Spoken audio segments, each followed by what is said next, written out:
গোলামি না আজাদি, দালালি না রাজপথ, আপোষ না সংগ্রাম। আপনারা জানেন কিনা দালাল কিন্তু দেশ ভরে গেছে। আমরা স্লোগান দিব দালালি আর করিস না, পিঠের চামড়া থাকবে না। ওই দালালি আর করিস না, দালালি আর করিস না, পিঠের চামড়া থাকবে না, দালালি আর করিস না, সুশীলতা করিস না।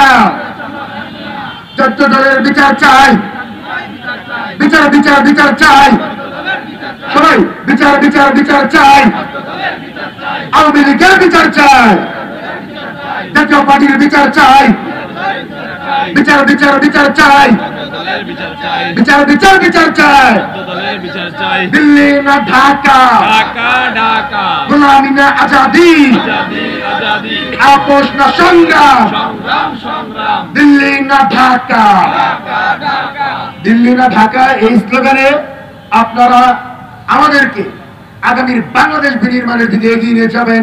বাংলাদেশের জনতাকে সাথে নিয়ে এই স্লোগানকে সবার উপর রেখে চিরসূত্র ভারতীয় আধিপত্যের বিরুদ্ধে লড়াই করে আমরা আমাদের প্রিয় বাংলাদেশকে রক্ষা করবো ইনশাআল্লাহ, এবং সকল অপশক্তির পতন হবে।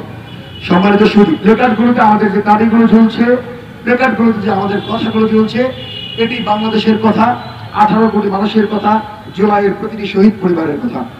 সম্মানিত সুধী, অনুষ্ঠানের এ পর্যায়ে